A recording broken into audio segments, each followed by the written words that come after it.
언저리에서 이런저런 활동을 이어가기도 했고요. 그래도 저도 이 전시를 기획하는 데 참여했었고, 그다음에 현재 미디어 버스에게 부전현 씨, 송지영 선생님도 참여하셨고요, 국민의힘에서. 근데 오른쪽에 가짜 잡지라는 저것도 사실은 그 당시로는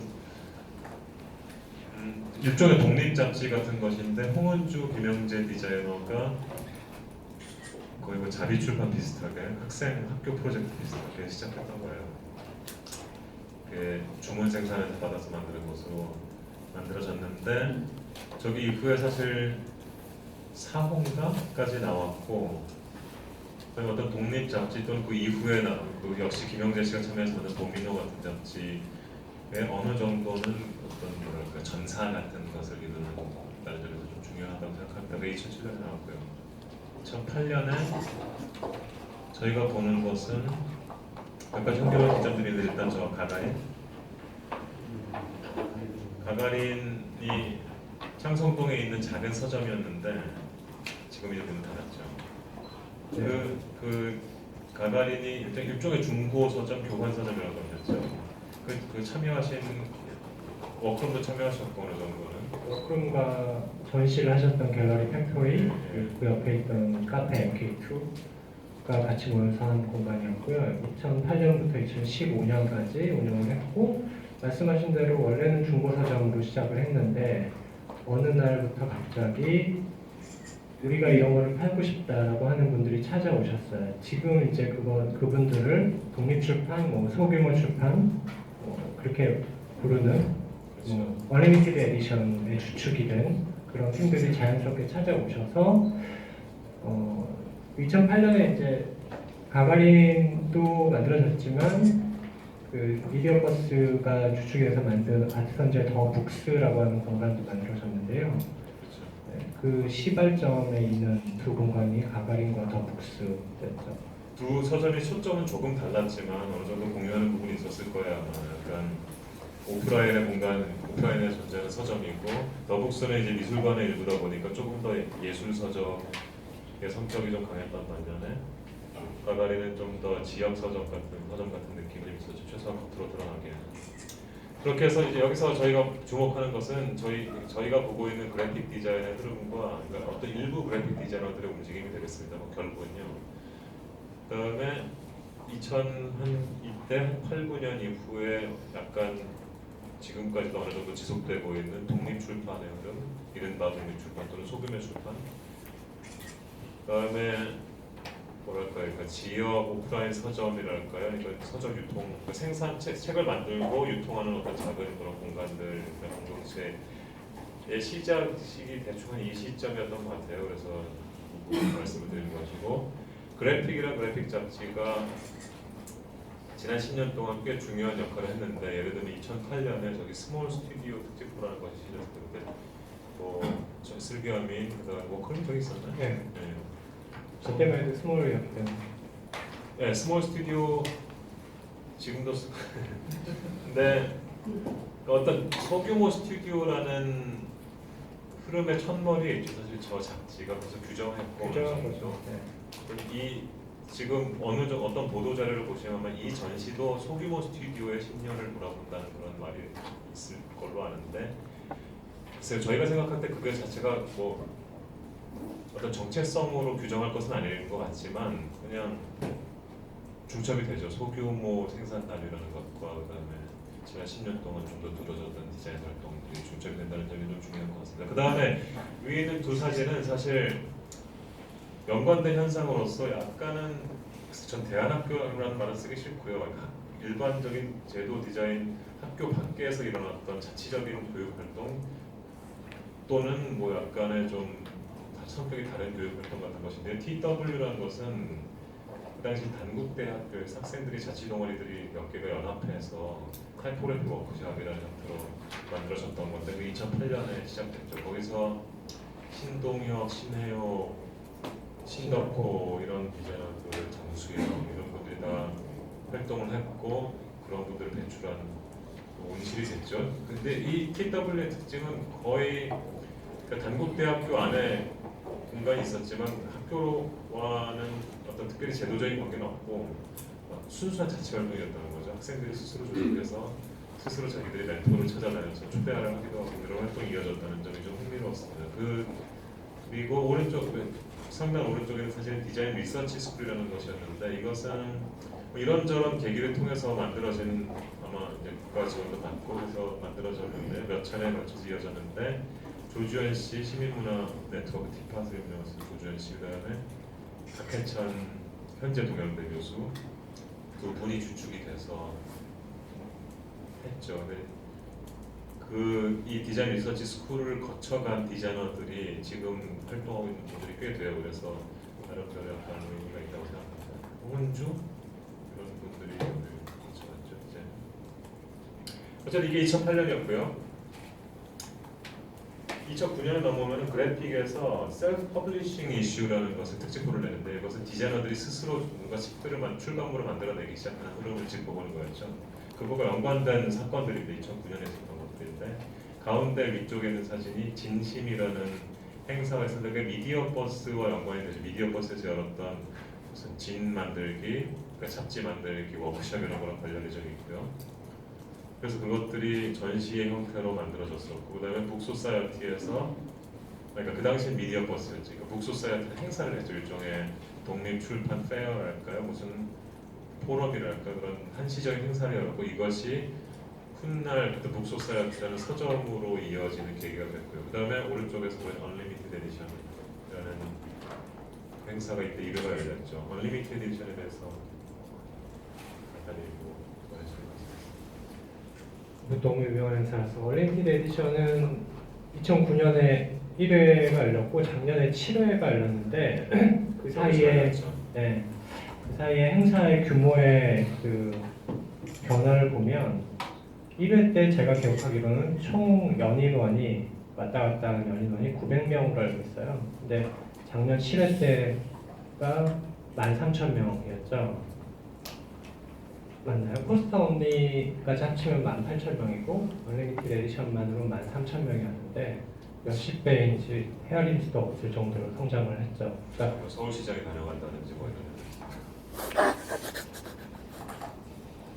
저도 뵀어요. 네, 저도 만났어요. 하여튼 뭐 그런 언리미티드 에디션이 2009년에 시작됐고 그다음에 2010년으로 넘어가면은 그래픽에서 영 스튜디오 그러니까 2008년에 스몰 스튜디오 특집호를 냈어요. 불과 2년 후에 이제 스몰 스튜디오 특집호에 실렸던 사람들이 이제 올드 스튜디오가 됐고 다시 2010년에 영 스튜디오 컬렉션 특집호가 열렸어요. 거기서 이제 저런 뭐 조현열 씨, 오리너리 피플 이런 분들을 취재를 했죠. 불과 2년. 그 다음에 맨 오른쪽 끝에는 154, 모나미 154년대기는 김명글 씨 작가가 그분이 창작을 하시고 미디어 버스에서 출간을 하시고 그다음에 정진열 씨가 지금 현대국민대 교수인 정진열 씨가 디자인을 하셨죠. 그리고 나름대로 저게 베스트셀러까지 모르지만 꽤 팔렸죠. 네. 독립 한때는 뭐 독립 출판계의 최초의 히트작 뭐 이런 얘기도 있었던 것 같은데 어쨌든 나름대로 좀 의미가 있는 작업인 것 같은데 이게 2010년에 나왔습니다. 그다음에 이제 저 모나미 154년대기는 독립 출판물로서도 의미가 있고 디자인의 어떤 감각면에서도 좀 의미는 좀 있다고 생각해요. 그러니까 이 전후로 이런 소규모 그래픽 디자인 또는 뭐 독립적인 그래픽 디자인의 어떤 스타일이라고 말하기 좀 어렵겠지만은 약간 뭐 태도 같은 것이 좀 드러나 있다고 생각해요. 표지에서 약간 어눌한 듯한 느낌, 약간 출력물 같은 약간 출력품 같은, 약간 저렴한 듯한 느낌, 약간 마이너한 느낌 같은 거, 또 이제 또 인쇄 등등이 몇 가지 또 특징들이 배어 있는 작품입니다. 고비를 넘어서 2011년으로 넘어가면 사실 일이 많았는데 이때요. 북소사이어티가 합정동에 성수동이죠. 성수동에 오픈을 하셨고 상수동에 오픈을 하셨고 그다음에 아까 디자인 리서치 스쿨에서 잠깐 언급하셨던 박해찬 씨가 콘크리트 유토피아를 내시면서 아파트 3구작을 시작했죠. 저 그리고 디자인을 워크룸에서 하셨고 저 하이브리드 시리즈를 그다음에 51 플러스 같은 경우는 아까 TW 단국대학교 동아리에서 말씀드렸던 신동혁 디자이너 같은 분이 참여를 하시고 또 두리반 그 당시 홍대 앞에 있었던 두리반 관련된 활동들 그러니까 어떤 독립적인 문화 활동들 몇몇이 얽히면서 거기서 디자이너들 역시 참여를 해서 여러 활동을 해왔다는 얘기인 것 같습니다. 그다음에 트위터가 시작됐고 한국 지사가 한국어 서비스 공식적으로 시작된 게 아마 2011년일 거예요. 그리고 그런 것들을 좀 매개로 해서 뭐 도미노 같은 잡지가 이때 처음으로 생겼고요. 그리고 마지막에 있는 저 하단 오른쪽에 있는 사진이 전 좀 재밌는데 굉장히 젊은 디자이너 몇몇이 올해 2010년의 아름다운 책 이런 전시를 한번 자기들끼리 꾸려서 한 적이 있었어요. 근데 이게 말하자면 또 이 언저리에 있는 그런 그 성과들을 모아서 보여준 전시였는데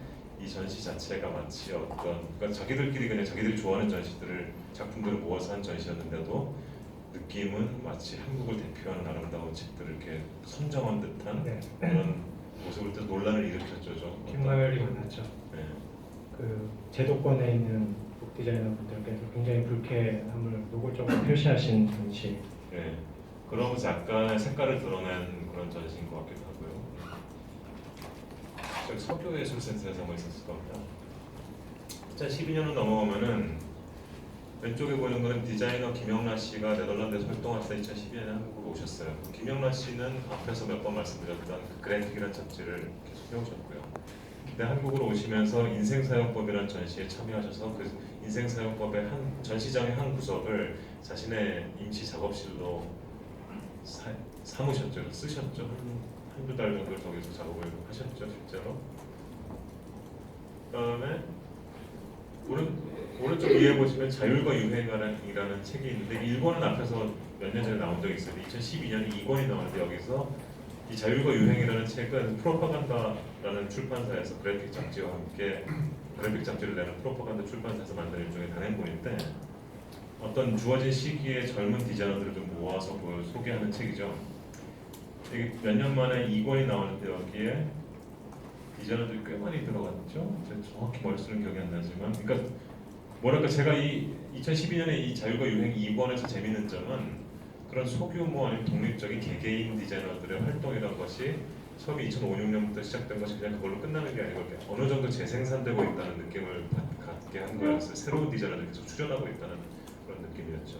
제목을 굉장히 잘 지은 책. 네. 그 자율적인 움직임이기도 하지만 그것이 자기도 모르는 사이에 어떤 유행에 편승하고 있다는 것을 그렇죠. 동시에 표현하는 제목이죠. 그리고 오른쪽 아래에 있는 트렌드 리스트라는 웹사이트는 사실 한국 웹사이트가 아니고 외국 웹사이트인데 이것은 그 그래픽 디자인에서 어떤 전 세계적인 트렌드 유행을 보여주는 웹사이트예요. 거기 보면 이제 국가별 여기에는 전체 뭐 몇천 점의 작품들이 소개가 돼 있을 텐데 그 국가별로 필터를 할 수가 있어요. 거기 보면 한국이 이게 물론 2012년에 고유한 현상은 아닙니다만 그때만 해도 한국이 꽤 큰 비중을 차지하고 있었어요. 지금 더 그렇고요. 아시아에서는 일본이 뭐 한 20몇 개 정도 된다면 한국에 90개 정도 되는 그러니까 한국 그래픽 디자인이 어느 정도는 저런 블로그 영역에서 약간은 관심거리가 되고 있다는 어떤 방증이었고요. 그다음에 그 한국 디자이너들을 구성하는 그 작품을 구성하는 면면을 보면 이제 저희가 말씀드린 그런 작은 디자이너들, 몇몇 개인들, 젊은 디자이너들의 작품들이었다. 그러니까 뭐랄까 이 저희가 계속 말씀드린 이 디자이너들의 활동이 어떤 방식, 어떤 채널을 통해서 가시화됐는가와 관련이 좀 있는 것 같아요. 그것이 어떤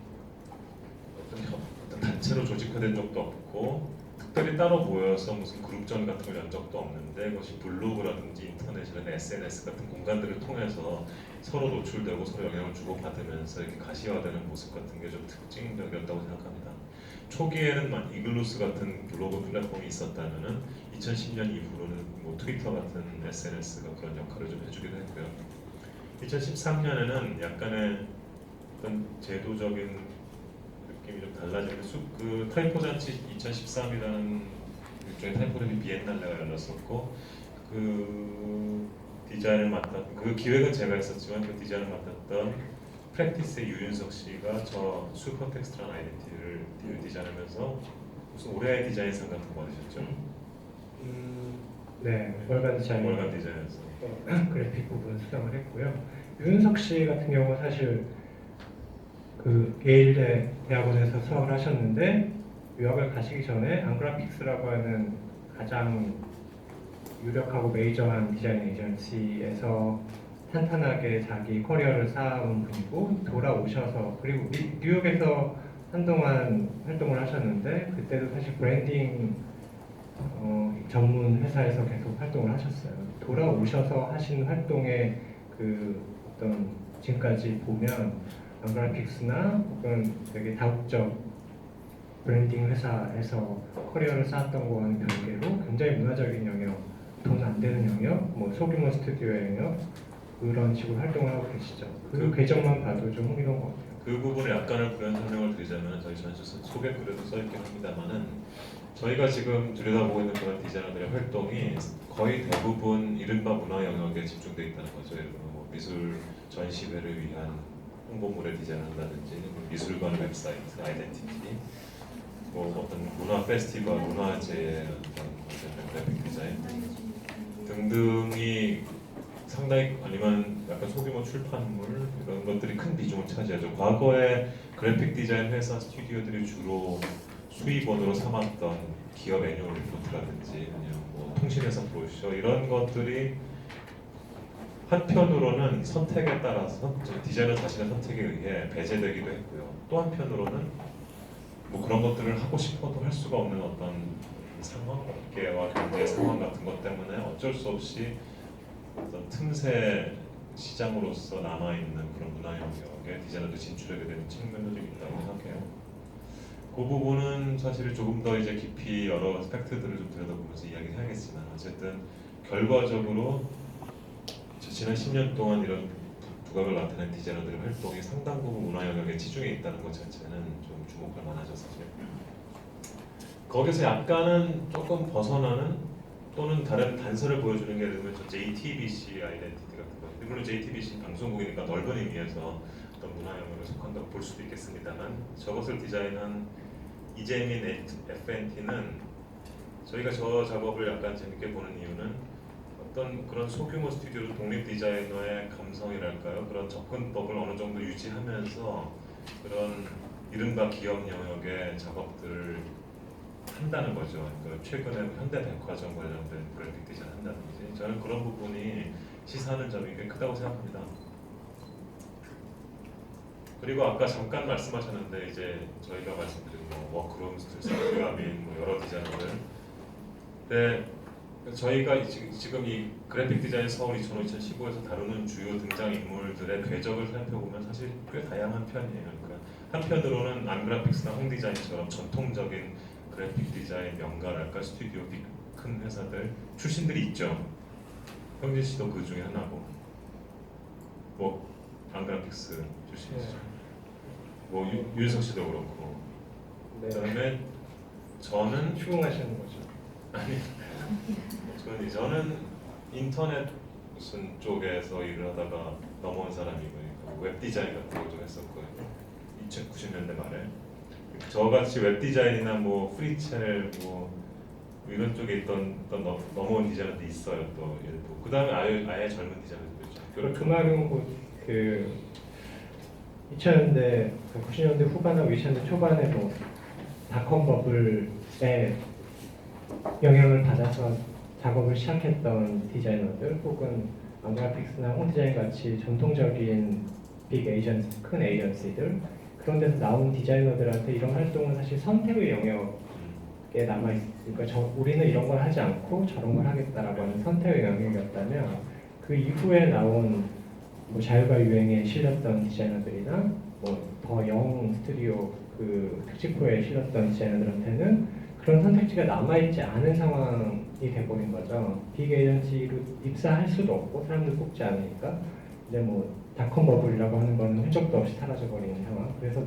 할 수 있는 것이 결국에는 문화적인 영역밖에 남아있지 않았던 그들의 시야에는 그거밖에 안 보였던 시기가 있었던 것 같아요. 지금 조금 더 달라졌는데 지금도 달라졌죠. 그러니까 선택의 측면에서나 또는 어떤 어쩔 수 없는 측면에서 모두 그 영역이 하나의 기회였던 것 같습니다. 지금 다르죠. 사실 근데 그런 상황하고 직접 관련은 없겠지만 어쨌든 좀 더 어떤 미술이나 이런 쪽으로 폭을 넓혀보면 오른쪽 사진에 보이는 새로운 미술 공간들이 있죠. 2013년에 문을 열은 시청각이나 커먼센터 같은 공간들이 있고요. 그것들이 그런 활동들이 이후에 2015년에서 약간의 좀 신생 공간 이런 흐름을 이어지게 됐고요. 그래. 예. 그러면 이제 대충 저희가 지금 살고 있는 이 시대로 오게 되는 거예요. 이런 흐름을 통해서 뭐 워크룸에서 제안들 같은 책을 발표하면서 꽤 히트를 치기도 하고, 그다음에 몇몇 디자이너들이 좀 더 진지한 의미에서 전시 활동을 하기도 하고요. 또는 좀 더 기업가 정신을 발휘하는 일부 디자이너들이 과자전 같은 행사를 열어서 크게 히트하기도 하고, 또 한편으로는 2015년에는 국립중앙도서관이죠. 네.